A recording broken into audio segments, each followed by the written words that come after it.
Sejam todos bem-vindos ao programa É Bom Saber, e hoje mais uma pergunta super interessante que eu tenho certeza que vai tirar a dúvida de muita gente. Vamos à pergunta de hoje. A pergunta de hoje ela é sobre a Santa Ceia, uma pergunta muito polêmica e muito interessante para ficar esclarecida na mente de muitos irmãos. Quem enviou foi a nossa irmã lá do Ceará e ela quer saber um pouco melhor sobre a ceia. Afinal de contas, ela diz que muitos pastores dizem que se não tomar a ceia é arriscado a pessoa perder até a salvação. É interessante nós entendermos sobre esse assunto que está tirando o sono de muita gente. Vamos nos libertar, pessoal. Vamos à resposta a partir de agora.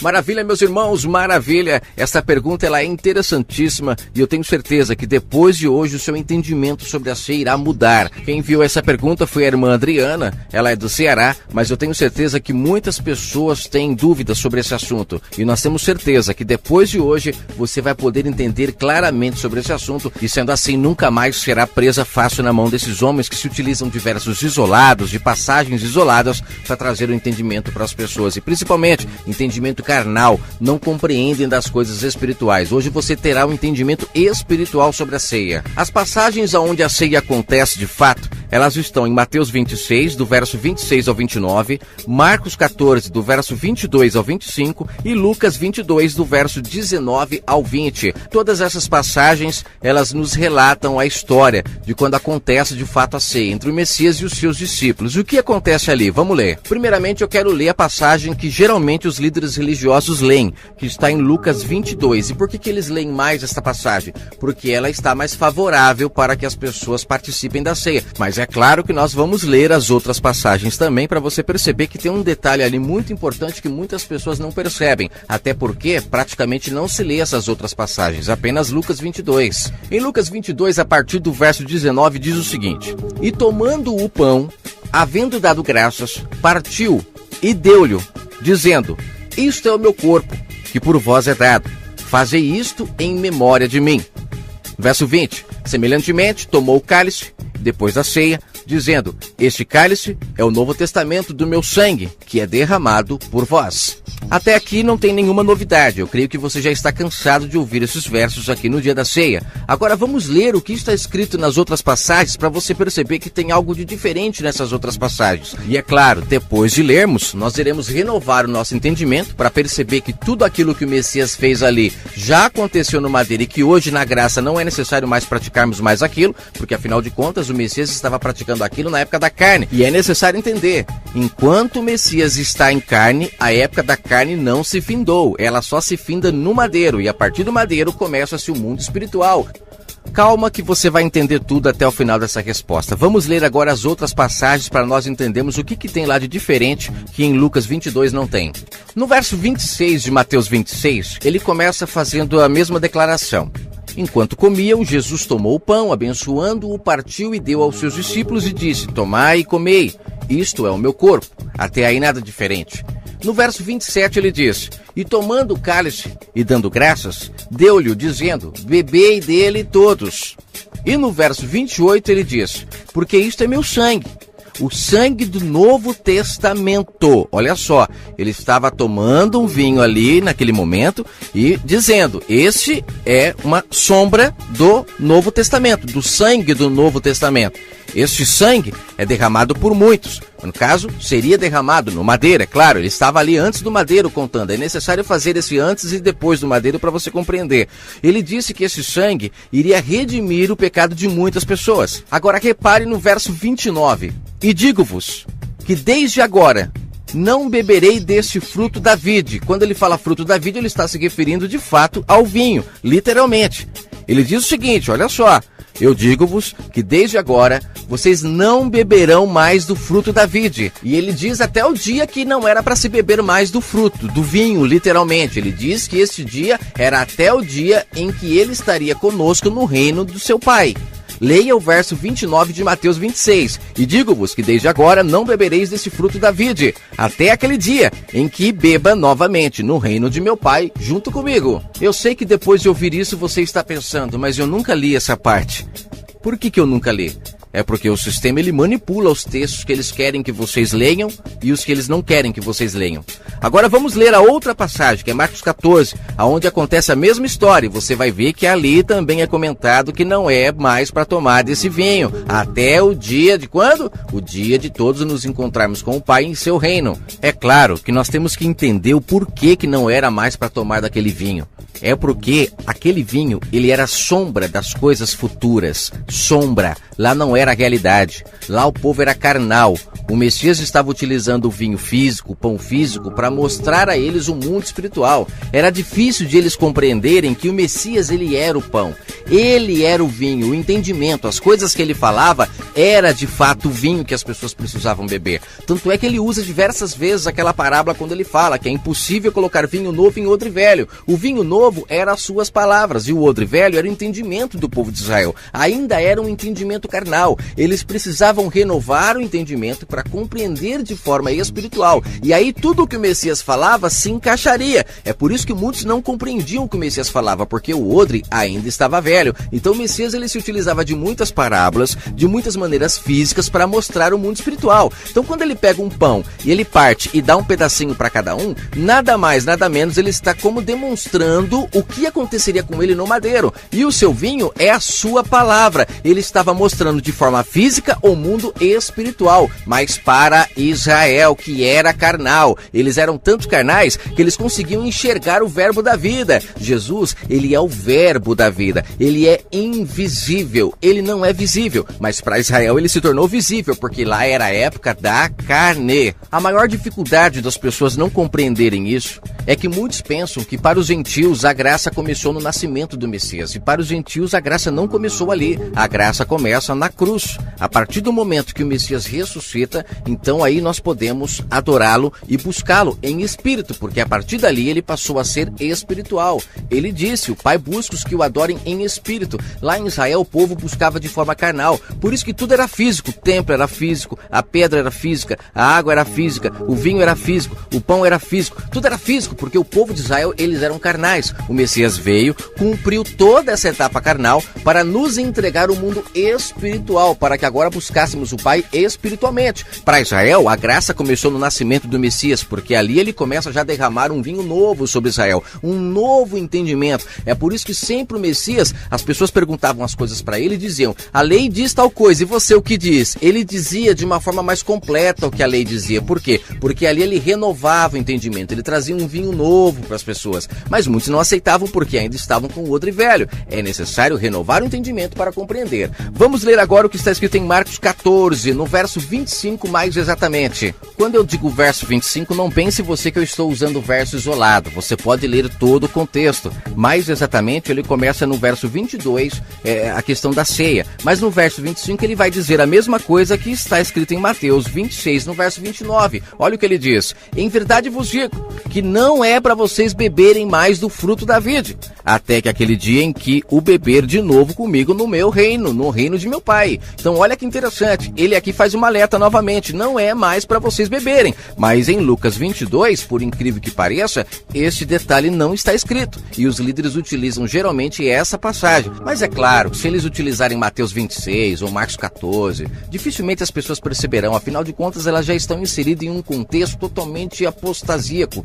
As pessoas já estão apóstatas já há muito tempo, praticando obras da carne como sendo espiritual, não compreendendo de fato as coisas espirituais. Os líderes não deixam elas nascerem de novo, eles mantêm o véu costurado para que as pessoas não nasçam do Espírito, porque se nascer, elas se desprendem deles. Elas vão entender que o templo foi necessário para a antiga aliança, na nova aliança ela é o templo. Ela vai entender que no Antigo Testamento a água ela era necessária para batizar as pessoas porque elas eram carnais, mas no Novo Testamento a água é a palavra do Pai. Elas vão entender que o vinho, no Antigo Testamento ele era físico, porque o povo não tinha compreensão de que o vinho era a palavra do Pai, mas na nova aliança o vinho é o entendimento do Pai, é o vinho novo, que quando coloca numa mente renovada as pessoas entendem o que quer dizer. Você está compreendendo? O pão é a palavra do Pai, o pão sem fermento, o pão asmo, aquele que os homens não contaminam, ele é totalmente puro, por isso que o pão era asmo, era sem fermento, significa que é sem fermento de homens. No Antigo Testamento o pão era físico, tanto é que o Messias falava, cuidado com o fermento entendimento dos fariseus.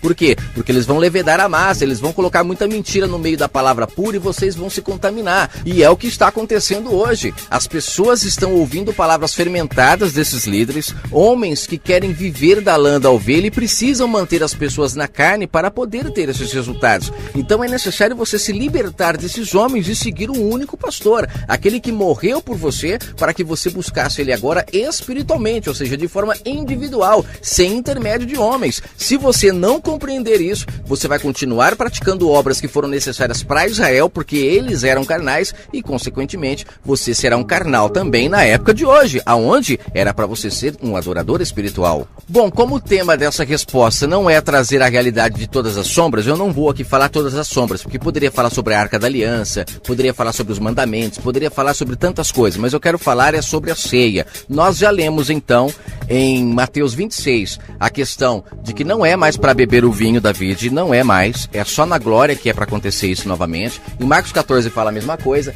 Mateus 22 não fala, é por isso que os líderes utilizam mais essa passagem, mas eu quero ler agora uma passagem que o Messias ele deixa claro sobre a questão de que ele é o pão e de que ele é o vinho, que quando você vai beber um vinho ou comer um pão, não é o pão físico e nem o vinho físico. Isso foi para Israel. Agora entenda que ele é o pão e ele é o vinho. O vinho é o entendimento de sua palavra e o pão é a sua palavra. Vamos lá. Olha só, no livro de João, capítulo 6, a partir do verso 26, as pessoas elas fazem uma pergunta para o Messias. Você vai perceber que aqui ele está começando um contexto. Eu não estou utilizando versos isolados. Aqui as pessoas fazem uma pergunta para ele, né? E achando-o no outro lado do mar, disseram-lhe: Rabi, como chegaste aqui? Aí ele diz no verso 26, na verdade vos digo que me buscais não pelos sinais que vistes, mas porque comestes do pão que vos saciastes. Algumas pessoas pensam que o pão que saciou as pessoas é o pão físico, mas não, é a palavra. Eles estavam sendo saciados pelo vinho novo e por isso eles o seguiam, porque a palavra que ele falava contagiava os seus corações. É claro que os líderes vão dizer que nessa passagem as pessoas estavam indo atrás dele por causa que ele deu o pão lá, que ele repartiu para as pessoas, e as pessoas estão indo atrás dele porque estavam com fome de pão físico. E não é, elas estavam indo atrás dele porque a palavra dele era o pão verdadeiro. Isso contagiava elas e elas ficavam seguindo eles. É por isso que ele levava multidões, porque o povo ia atrás do que ele falava. Tanto é que no mesmo texto ele diz aqui, no verso 26, vocês não estão indo atrás de mim pelos sinais que vistes. O sinal é o repartimento do pão lá que ele deu. Eles estão indo atrás pelo pão que está saciando vocês, que é a palavra do Pai. Ali ele está deixando claro para as pessoas que ele tem o pão que sacia e eles precisam ouvi-lo. Tanto é que no verso 27 ele dá uma lição para eles. Ele fala, olha, não trabalhem pela comida que perece, mas pela comida que permanece para a vida eterna, a qual o Filho do Homem vos dará. Porque a este o Pai, Deus, o selou. Olha a questão do selo, olha só, a palavra verdadeira, ela sela o entendimento das pessoas na verdade. E a palavra falsa sela as pessoas no entendimento falso. Esse é o selo da besta, o selo falso. O selo do Messias é o selo verdadeiro, é o pão verdadeiro, aquele que sela no entendimento. O pão físico sela as pessoas no estômago, no máximo, né? Que ela vai no banheiro e põe para fora o pão que ela comeu, em nada serve para a edificação espiritual. Mas o pão verdadeiro, o pão asmo, sem fermento, que vem da boca do Pai, é espiritual, esse nos alimenta para a vida eterna. Verso 28, disseram-lhe, o que faremos para executarmos as obras de Deus? Verso 29, Jesus respondeu-lhes, obra de Deus é esta, que creiais naquele que ele enviou, ou seja, que comam do pão, né? Porque isso é que ele está dizendo. No verso 30, ele diz, disseram-lhe, pois, que sinal, pois, fazes tu para que o vejamos e creiamos em ti, que operas tu? Olha que interessante, ele acabou de repartir o pão com todo mundo e o povo ainda está pedindo sinal. Gente, como pode ele ter repartido um pão físico com as pessoas? Mais de 5.000 pessoas, muito mais, quase 10.000 pessoas se alimentaram com apenas 5 pães e 2 peixes, e agora você acha que o povo está pedindo um sinal por quê? Porque aquele pão e aquele peixe não era físico, era espiritual, era a palavra do Pai que ele dividiu com as pessoas, mas aí o sistema diz que era físico. Por quê? Para que as pessoas não entendam que o que sacia as pessoas não é o pão físico, mas é o pão espiritual, e é este o pão que esse povo estava atrás, o pão que sacia a alma. Veja a pergunta deles no verso 31, se eles estavam querendo pão físico ou pão espiritual. Olha só, nossos pais comeram o maná no deserto, como está escrito, deu-lhes a comer o pão do céu. No verso 32, disse-lhe Jesus: na verdade vos digo, Moisés não vos deu o pão do céu, mas meu Pai vos dá o verdadeiro pão do céu, que no caso era ele. Vamos ver o verso 33, porque o pão de Deus é aquele que desce do céu e dá vida ao mundo, ou seja, que fala a verdade, que liberta as pessoas. Agora verso 34, disseram-lhe, pois, o Senhor dá-nos sempre desse pão. Olha só, eles queriam o pão espiritual, gente, não queriam o pão físico não. Aí no verso 35 ele diz: eu sou o pão da vida, aquele que vem a mim não terá mais fome espiritual, quem crê em mim nunca mais terá mais sede espiritual. Para não me estender muito, vamos ler agora a partir do verso 48, ele está falando a mesma coisa até o verso 48, ele não mudou o assunto, mas no verso 48 ele se aprofunda mais. Olha o que ele diz: eu sou o pão da vida, ou seja, você que está comendo pão físico aí, cuidado, hein, ele está dizendo que o pão é ele, é espiritual. Aí talvez você diga, não, mas eu como só de uma forma simbólica. Cuidado, fazendo assim você está tirando do seu entendimento que de fato é o pão verdadeiro, e muitas das vezes você está vazio desse pão, e naquele dia não adianta chorar, você preferiu ouvir os falsos cristos. Ele diz no verso 49, vossos pais comeram maná no deserto e morreram, este é o pão que desce do céu, para que o dele comer não morra. Eu sou o pão vivo que desceu do céu, se alguém comer desse pão viverá para sempre, e o pão que eu der é a minha carne, e eu darei pela vida do mundo. Opa, olha o que ele disse aqui: o pão que eu der é a minha carne, e eu darei pela vida do mundo. Ou seja, a ceia lá com os discípulos é a sua carne que seria derramada no madeiro, não é o pão físico. Acorde, gente. Agora no verso 52 você vai perceber o porquê que o Messias na ceia ele pegou um pão físico para representar ele. Olha como aquele povo era carnal. Olha o que eles perguntaram no verso 52 de João 6. Disputavam uns com os outros, pois os judeus entre si diziam: como nos pode dar este homem de comer a sua carne? Eles não compreendiam que ele falava de forma espiritual, a sua carne era a sua palavra. É por isso que na ceia o Messias pegou um pão físico, porque os discípulos também não entenderiam, eles também eram carnais. Tudo isso era um vinho muito novo para um odre muito velho. Olha o verso 53 para finalizar João 6. Jesus, pois, lhes disse, após eles disserem isso: como vamos comer da sua carne? Olha a resposta do Messias: na verdade vos digo, que se não comerdes a carne do Filho do Homem e não beberdes o seu sangue, não tereis vida em vós mesmos. Mas ele estava derramando vinho novo, entendimento de que o pão era a sua palavra e o vinho era o seu entendimento, o entendimento do Pai. Só que eles não entendiam porque eles eram carnais e por isso o crucificaram, porque não entendiam o que ele falava. Essa resposta está ficando um pouco mais comprida, mas vai fechar o entendimento. Para finalizarmos, 1 Coríntios capítulo 11, essa passagem é muito utilizada no sistema também para fazer a ceia. Eu vou fazer um resumo rápido dessa passagem para não me estender e você vai ler o contexto na sua casa. Aqui Paulo está chamando a atenção das pessoas porque elas estavam se reunindo não para melhor e sim para pior. Você vai perceber que hoje nos templos religiosos nada mudou. Aqui eles estavam fazendo uma ceia. Paulo não estava nesse dia, ele mandou uma carta. Se você ler o último versículo do capítulo 11 de 1 Coríntios, você vai ver que Paulo fala que quando eles estivessem com eles, ele explicaria melhor sobre essa situação. Então ele mandou uma carta, ele não estava ceando com o povo. Ali o povo estava se reunindo para comer comida, qualquer comida. E de repente eles estavam comendo tudo e deixando poucos para as pessoas que não tinham nada. Tipo, os ricos comiam tudo que eles levavam e os pobres ficavam sem comer. E Paulo vem e chama a atenção. Ele diz: vocês não entenderam nada do que aconteceu no madeiro. E nisso ele dá uma advertência para o povo. No madeiro, o Messias, ele se entregou pelo mundo, por amor ao mundo. Ele entregou a sua vida. E vocês não são capazes de repartir um prato de comida com o próximo. É isso que ele está alertando. Ali ele utiliza a ceia que o Messias fez com seus discípulos para lembrar ao povo que o Messias se entregou por amor a eles e eles não estavam sendo capazes de fazer nada pelo próximo. O que eles estavam fazendo pelo próximo? Estavam comendo tudo, nenhum pensando no outro. Ou seja, tudo que o Messias fez não serviu de nada. Se você ler o primeiro versículo de 1 Coríntios capítulo 11, como Paulo começa? Sede meus imitadores como eu sou de Cristo. E o que é imitar Cristo? É saber dividir o que nós temos com o próximo. Ele, por amor ao mundo, se dividiu no madeiro em milhares de pedaços para salvar a humanidade. E Paulo ficou irado sobre aquele momento com aquele povo, porque eles não estavam dividindo um prato de comida. Olha o que ele diz no verso 23. Aquilo que eu recebi do Senhor também vos ensinei.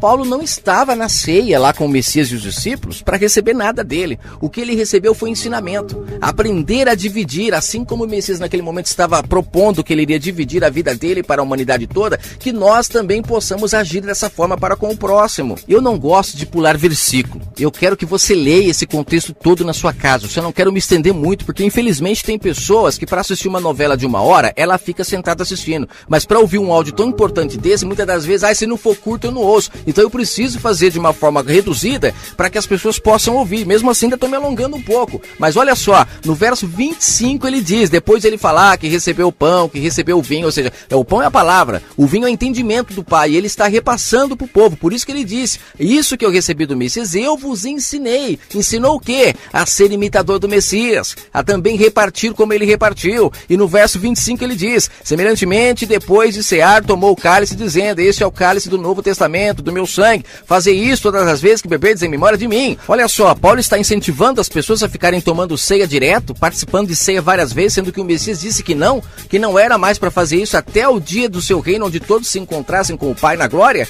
Tá certo o que Paulo falou? É claro que tá. Paulo não está falando de forma física. Ele está falando que as pessoas têm que todas as vezes fazer o bem em memória do que o Messias também fez. Gente, se o pão, que é a palavra do Pai, não trouxer este resultado na vida das pessoas, de nada serviu ele morrer na cruz. Se o vinho, que é o entendimento do Pai, não trouxer esse tipo de pessoa que se propõe a repartir, a pessoa que tem um amor pelo próximo, se isso não acontecer, de nada adiantou o madeiro. O que adianta ficar comendo um pão físico, um vinho físico, se isso não alimenta o espírito? Já caminhando para o final, verso 26, porque todas as vezes que comerdes deste pão ou beberdes deste cálice, anunciais a morte do Senhor até que ele venha. Porquanto qualquer que comer do pão ou beber do cálice do Senhor indignamente será culpado do corpo e do sangue de Cristo. Você acha que quando você come um pão físico ou bebe um vinho físico, isso vai te culpar diante do Pai de alguma coisa? É claro que não. O que vai te culpar diante do Pai naquele grande dia é o que o Messias falou lá em Mateus 25. Tive fome, tive frio, tive sede, nada fizeste por mim. Significa que você diz que crê nele, mas de verdade não come do pão que ele ensinou. Não bebe do vinho que ele ensinou, você continua sendo frio. A sua alma está morta. Você está vivo para o mundo, mas perante o Pai é como um filho pródigo, é como se estivesse morto, está comendo lavagem com os porcos. É preciso acordar e voltar a comer pão na casa do Pai. E o pão não é o pão da padaria, não é o vinho físico, é a palavra espiritual que te transforma num novo homem e numa nova mulher. O conselho que eu te dou, saia da mão desses lavradores, saia da mão desses falsos cristos que faz de vós comércios. Paulo alertou, esses homens surgiriam, eles enganariam até os escolhidos, para você ter uma ideia de como que eles são bons nisso. Eu finalizo a minha resposta com o verso 30. É por causa disso, por vocês não terem entendido a mensagem da cruz, por não terem comido o pão verdadeiro, por não terem bebido o vinho espiritual que é o entendimento do Pai, que faz de você uma nova criatura. É por causa de tudo isso que existe entre vós muitos fracos e muitos doentes e muitos que dormem. Quando ele fala dormir aqui é porque estão mortos espiritualmente, não buscam o Pai no espírito, comem o pão físico, bebem do vinho físico, se batizam na água física, frequentam um templo físico, servem a um pastor físico, é tudo físico, não adoram o espiritual. E é por isso que tem muita gente dormindo espiritualmente, estão doentes na alma e estão fracos, fracos, fracos e fracos. Olha ao seu redor, quantas pessoas passando fome, quantas pessoas doentes. Não pense você que ele está se referindo a só as pessoas que estão dentro das igrejas, não. Ele se refere ao mundo em geral. O mundo em geral não comeu desse pão e não bebeu desse vinho ainda porque os líderes não deixam. Você precisa empregar força, sair fora desse sistema, buscar um Pai em espírito, e você vai perceber que você vai começar a ajudar o seu vizinho, o seu filho, a sua mãe, a sua avó, a sua tia. E quando você precisar de uma mão amiga, você terá. Você não está plantando em terra estéril, porque plantar no sistema religioso é plantar em terra estéril. Quando você precisa, eles nunca te ajudam. Fica doente no hospital para ver se vai um líder te visitar. Eles não querem saber de você, eles só querem saber da sua lã. Vá buscar o verdadeiro pastor que está escrito em João 10, aquele que morreu por você, que deu a vida por você no madeiro. E se você comer do pão que ele ensinou, da sua palavra, e beber do seu vinho, do seu entendimento, com o odre renovado, você viverá eternamente. Paro por aqui. Meu pai, isso é uma explosão no seu entendimento. Se você não acordar depois de uma mensagem dessa, precisa de ter um chacoalhão muito forte na sua vida para você acordar. Fiquem todos com o Eterno Criador e até a próxima pergunta e resposta do programa É Bom Saber.